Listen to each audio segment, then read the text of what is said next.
Bom dia, irmãos, paz seja convosco. Vamos à nossa 44ª Escola Bíblica Online. Espero que você esteja gostando. Qualquer dúvida, deixe aí nos comentários. Curta, compartilhe, envie para os seus familiares, amigos, né? Todos nós precisamos aprender essa palavra gloriosa.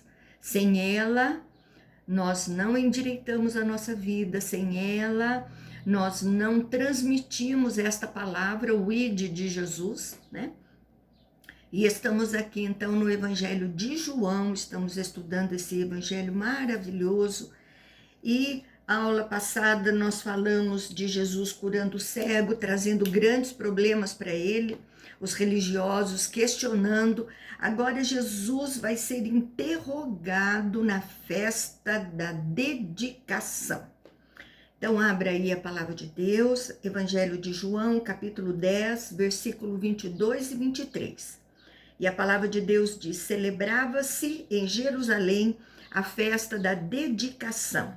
Era inverno e Jesus passeava no templo, no pórtico de Salomão. Essa festa hoje se chama Hanukkah. É celebrada perto do Natal. Comemora os acontecimentos dos dias dos Macabeus, quando ocorreu a revolta judaica contra Antíoco Epifanes, em 164 anos antes de Cristo. Ele profanou o templo, a festa das luzes, um período intertestamentário entre Malaquias e Mateus, aqueles 400 anos que ficaram ali sem Deus falar nada, e eles resistiram aos imperadores. Pórtico de Salomão era uma área coberta, inverno e sujeito a chuvas, né? Então ali era uma área coberta, onde eles estavam ali todos abrigados, né? Então existiam diferentes pórticos, né, dentro do templo, e ali eles eram descobertos também. João 10, 24, 25, e rodearam-no, pois, os judeus, e o interpelaram: até quando nos deixará a mente em suspenso? Se tu és Cristo, dize-o francamente. E respondeu-lhes Jesus: já vô-lo disse, e não credes. As obras que faço em nome do meu Pai testificam a meu respeito. Então, os judeus, aqueles religiosos, é quem está se tratando aqui neste versículo. E Jesus falava em parábolas e exigia dos ouvintes que tivessem interesse em aprender sobre elas e seguir Jesus para isso. Então, eles não queriam dar valor a Jesus, né? De maneira alguma. Eles estavam presos pelas leis, estavam presos ali no Antigo Testamento, e eles achavam que tudo deveria se cumprir daquela maneira. Então, eles tinham aí que ter uma renovação da mente. Jesus dizia que já demonstrou quem era, e eles não queriam enxergar. Eles viviam junto de Jesus, estavam vendo milagres, maravilhas que Jesus estava fazendo, as palavras de Jesus, mas eles não criam. Verso 26 a 29, mas vós não credes, porque não sois das minhas ovelhas. As minhas ovelhas ouvem a minha voz, e eu os a conheço, e elas me seguem. Eu lhes dou a vida eterna, jamais perecerão, e ninguém as arrebatará da minha mão. Aquilo que meu Pai me deu é maior do que tudo, e da mão do meu Pai ninguém pode arrebatar. Então não são ovelhas de Jesus porque não creem nele. Então, se você não crê em Jesus, você também não é ovelha de Jesus. As ovelhas são próximas ao pastor e são salvas por ele. Se o cristão está dentro de um aprisco seguindo Jesus, não pode ser retirado da presença de Deus, né? João 10, 30 a 32, eu e o meu Pai somos um. Novamente pegaram os judeus em pedras para lhe atirar. E disse-lhes Jesus: Tenho-vos mostrado muitas obras boas da parte do Pai. Por qual delas me apedrejas? Então, quando Jesus se coloca na mesma posição de Deus, os religiosos ficam nervosos. Tentaram apedrejá-lo, achando que estava blasfemando, que era passivo de apedrejamento este pecado. Então, Jesus diz que se atirassem a pedra, seria por um motivo injusto, né? Eles não estariam cumprindo com justiça. Verso 33 e 34, responderam-lhe os judeus: Não é por obra boa que te apedrejamos, e sim por causa da blasfêmia. Pois sendo tu homem, te fazer Deus a ti mesmo. E replicou-lhe Jesus: Não está escrito na nossa lei? Eu disse, sois deuses? É por blasfêmia que apedrejariam Jesus, né? Eles queriam matar Jesus por ele estar se dizendo ser Deus. Sois deuses. Jesus chama a atenção deles para o Salmo 82:6, que diz: Eu disse, sois deuses, sois todos filhos do Altíssimo. Deus está fazendo uma crítica a um grupo de pessoas, de como agiam ao julgar algumas pessoas. Então, aqui começa falando que Deus está acima de todos e condena a atitude dessas pessoas, julgando injustamente e indo a favor dos ímpios. Deuses, Elohim, era usado não só para designar Deus verdadeiro, mas também falsos deuses, anjos e às vezes homens empossados para missões divinas como governantes e juízes. Quando um grande governante era levantado por Deus, era chamado de Elohim, ou Deus, não porque tinha poder de Deus, mas porque foi designado por Deus. Então, está falando de governantes e juízes. Versos 35 e 36, se ele chamou deuses aquele quem foi dirigida a palavra de Deus, e a escritura não pode falhar. Então, daquele a quem o Pai santificou e enviou ao mundo, dizeis: Tu blasfemas, porque declarei, sou filho de Deus? Então, Jesus diz que foi separado. E é por isso que eles ficam ali debatendo. Então, verso 37 e 39, se não faço as obras de meu Pai, não me acrediteis. Mas se faço e não me credes nas obras, para que possais saber e compreender que o Pai está em mim e eu estou no Pai. E nesse ponto procuravam outra vez prendê-lo, mas ele se livrou das suas mãos. Se não estou fazendo o que meu Pai me ensinou, não creiam em mim. Olhem para as minhas obras. Ainda não era chegada a hora de Jesus ser preso. Agora Jesus vai sair de Jerusalém. Em João 10:40-42, novamente se retirou para além do Jordão, para o lugar onde João batizava no princípio. E ali permaneceu. E iam muitos ter com eles e diziam: realmente, João não fez nenhum sinal, porém tudo quanto disse a respeito deste era verdade, e muitos ali creram nele.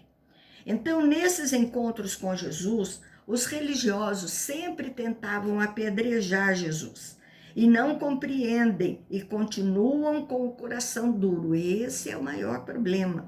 Então, Jesus deixa Jerusalém e vai para Pérea, uma região, a região da Pérea, que ele vai para Betânia. Então, Jesus agora sai de Jerusalém e vai além do Rio Jordão. Então, nós vamos ver agora a ressurreição de Lázaro. Então, João, capítulo 11, versículo 11 e 2. Estava enfermo Lázaro de Betânia, da aldeia de Maria e a sua irmã Marta. E esta Maria, cujo irmão Lázaro estava enfermo, era a mesma que ungiu com bálsamo o Senhor e lhe enxugou os pés com os cabelos. Então, Lázaro não tem nada a ver com o Lázaro mendigo que nós vimos lá atrás. Então, Betânia, esta não é onde Jesus estava, que era além do Jordão. Então, João cita João 12:3, lá na frente, que é essa Maria que adorou Jesus, né? Aquele vaso de alabastro que ela quebra nos pés de Jesus. Verso 3 e 4, mandaram, pois, as irmãs de Lázaro dizer a Jesus: Senhor, está enfermo aquele a quem amas. E ao receber a notícia, disse Jesus: esta enfermidade não é para a morte, e sim para a glória de Deus, a fim de que o Filho de Deus seja por ela glorificado. Então, demonstram o caminho de Jesus com a família.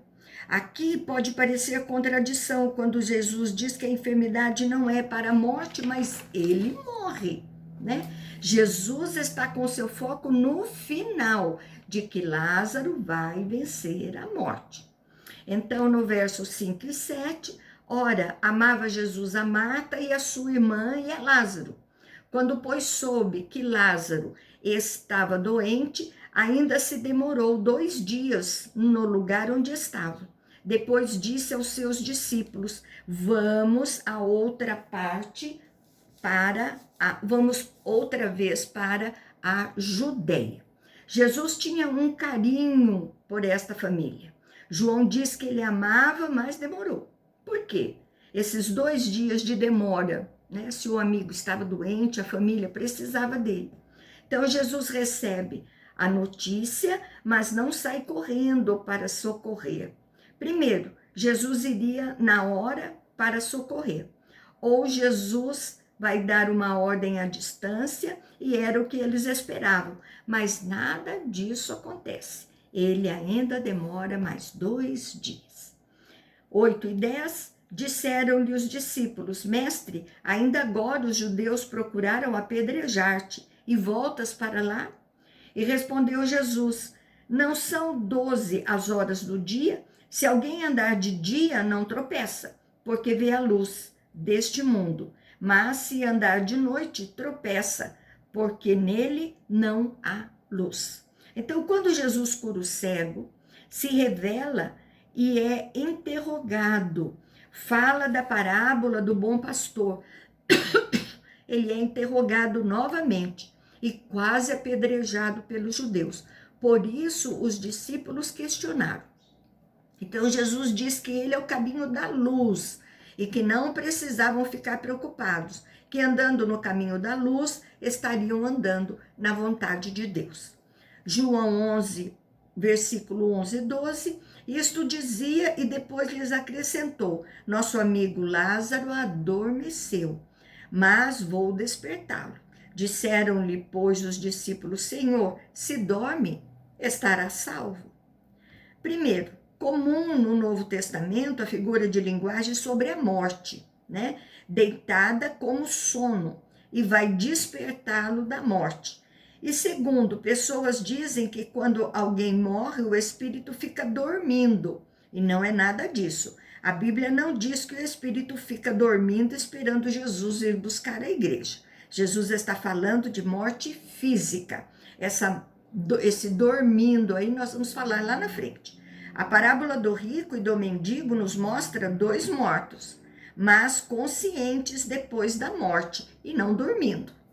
Então, verso 13 e 14, Jesus, porém, falara com respeito à morte de Lázaro, mas eles supunham que tivesse falado do repouso eterno.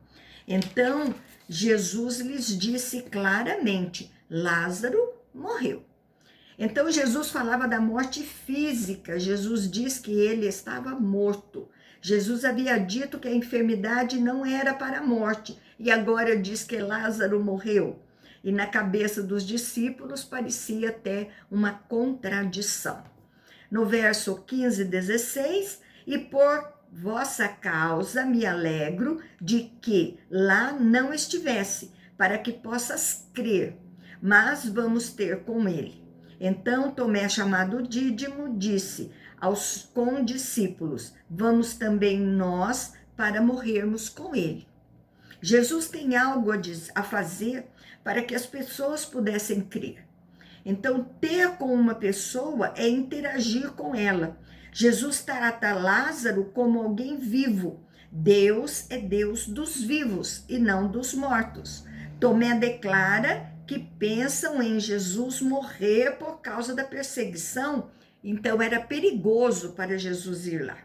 Então, o verso 17 e 19, chegando Jesus, encontrou Lázaro já sepultado. Havia 4 dias. Ora, Betânia estava estava a cerca de 15 estádios perto de Jerusalém. Muitos dentre os judeus tinham vindo ter com Marta e Maria para consolar a respeito da morte do seu irmão. Então, Lázaro morreu, Jesus não estava presente. 4 dias sepultado, para mostrar que Lázaro estava de fato morto. Havia uma tradição, não está na Bíblia, de que o espírito de uma pessoa ficava por 3 dias pairando sobre o que estava morto. E após 3 dias começava a decomposição. Então esse espírito iria para Deus e era enterrado. 15 estádios são 3 quilômetros, mais ou menos 200 metros, né? Então os judeus vindo indicavam que eles, Marta, Maria e Lázaro, que tinham certa posição social, e as pessoas se deslocavam para ir até lá. Verso 20 e 21, Marta, quando soube que vinha Jesus, saiu ao seu encontro, e Maria, porém, ficou sentada em casa. E disse, pois, Marta a Jesus: Senhor, se estivesses aqui, não teria morrido meu irmão. Então, Marta, a mais agitada, a mais preocupada, e Maria, a mais sossegada. Então, Marta fala com reprovação. A esperança era que Jesus chegasse antes da morte de Lázaro. Ela cria na cura. Então, ela demonstra fé e demonstra pesar. Então, João 11, 20 e 22, Marta, quando soube que vinha Jesus, saiu ao seu encontro, né? E Maria ficou assentada. Ali, mas também sei que mesmo agora, tudo quanto pedirdes a Deus, Deus te concederá. Então, demonstra pesar e fé, e tanta fé que crê, mesmo agora que Deus atenderia para Lázaro voltar à vida. No verso 23 a 25, declarou-lhe Jesus: teu irmão há de ressurgir. Eu sei, replicou Marta, que ele há de ressurgir na ressurreição, no último dia. E disse-lhe Jesus: eu sou a ressurreição e a vida. Quem crê em mim, ainda que morra, viverá. Então, diante dessa fala de Marta para Jesus, ele diz que vai ressuscitar. Apesar de Marta demonstrar fé no Senhor, ela não tinha entendimento que Jesus realizaria o milagre. Jesus diz mais: eu sou, né? Demonstra que a vida está nele, está em Jesus. A volta à vida também. Demonstra que a morte física, para quem crê em Jesus, não é o fim, mas é o começo de uma nova realidade. Verso 23 a 26, declarou-lhe Jesus: teu irmão há de ressurgir, né? Eu sei, replicou Marta, que ele há de ressurgir na ressurreição do último dia. E disse-lhe Jesus: eu sou a ressurreição e a vida, quem crê em mim, ainda que morra, viverá. E todo que vive e crê em mim, não morrerá eternamente. Crês isto? Então Jesus fala da fé nele e da vida eterna.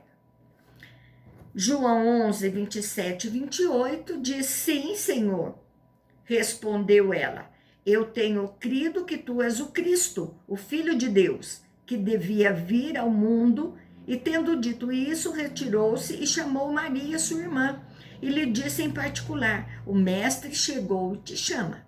Então Cristo, ungido, o Messias. Marta demonstra a fé que identifica Jesus como o Messias. Marta não faz alarde da presença de Jesus por conta das perseguições.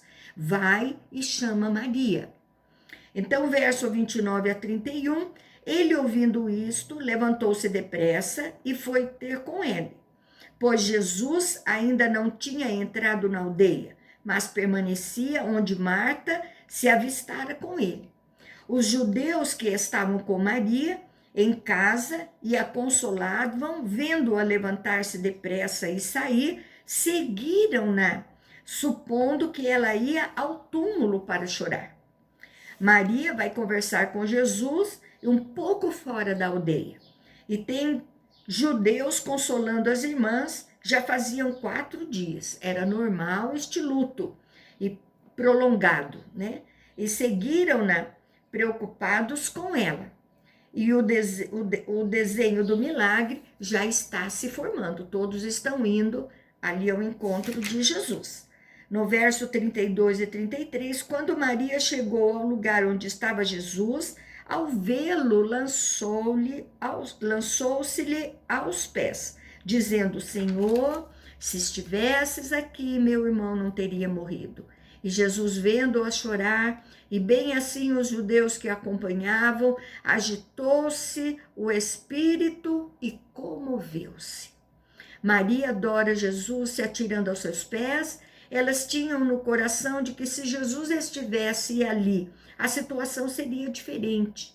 E João destaca um detalhe de Jesus, demonstrando a humanidade de Jesus, que Jesus comoveu-se. Algumas traduções dizem que Jesus chorou. E, então, Deus, homem, no espírito, no seu coração. Então, ele demonstra que se comove com o sofrimento humano, né? Ele se move junto, ele se comove, ele chora junto. Verso 34 a 37, e perguntou: quando o sepultaste? E eles lhes responderam: Senhor, vem e vê. E Jesus chorou. Então disseram os judeus: vede quanto o amavam. Mas alguns objetaram: não podia ele, que abriu os olhos do cego, fazer com que este não morresse? Mesmo sabendo do milagre que iria realizar, Jesus chora, participa do sofrimento de todos. Alguns, vendo, colocam uma objeção, colocam o coração duro novamente, mas abalado, questionado. Às vezes estamos neste grupo, porque não temos a visão espiritual completa. Fazemos parte dos questionadores. Vimos no todo Deus desenhando o seu plano. Então, verso 38 e 39, Jesus, agitando-se novamente em si mesmo, encaminhou-se para o túmulo. Era este uma gruta, cuja entrada tinha posto uma pedra. Então ordenou Jesus: tirai a pedra. E disse-lhe Marta, irmã do morto: Senhor, já cheira mal, porque já é de 4 dias. Então Jesus se mostra na sua humanidade. Gruta é uma caverna, né? Existe uma parte na obra de Deus que somos nós que fazemos. Então Jesus diz: tirai a pedra. Ter fé é e obedecer. Então, tirar a pedra, acreditar naquilo que Jesus está falando. Verso 40, 41, e respondeu-lhe Jesus: não te disse eu que se creres, verás a glória de Deus? Tiraram, então, a pedra. E Jesus, levantando os olhos para o céu, disse: Pai, graças te dou, porque me ouviste. Jesus diz: tenha fé e faça o que eu peço, que você verá a glória de Deus. Jesus diz que orou por isso e o Pai disse sim. João diz que é para que o povo visse, né? O povo tinha que ver para poder entender o que estava acontecendo. No verso 42, 43, aliás, eu sabia que sempre me ouves, mas assim falei por causa da multidão presente, para que creiam que tu me enviaste. E tendo dito isto, clamou em alta voz: Lázaro, vem para fora. Então Jesus agora aponta a oração para que a multidão entendesse que aquilo que estava para acontecer era especial, era para crerem em Deus, a presença de Deus em Jesus. Então Jesus dá uma ordem ao túmulo, né? Só Deus tem poder para ressuscitar os mortos e também que Jesus tem poder de fazer com que os mortos tenham vida, né? A obra de salvação e obediência em Efésios capítulo 2, versículo 1, chamado para sair da morte para a vida. Verso 44, 45, saiu aquele que estivera morto, tendo os pés e mãos ligados com as ataduras e o rosto envolto no lenço. Então lhes ordenou Jesus: desatai-o e deixai-o ir. Muitos, pois, dentre os judeus que tinham vindo visitar Maria, vendo o que fizera Jesus, creram nele. Outros, porém, foram ter com os fariseus e lhes contaram dos feitos que Jesus realizara. Então, essa era a forma mais comum que os sepultamentos eram feitos. Eram enrolados em ataduras e lenço, difícil de andar. Tirem o que não pertence mais a ele. Eram as ataduras e o lenço. Assim é a nossa salvação. Jesus tira tudo que não pertence mais a nós.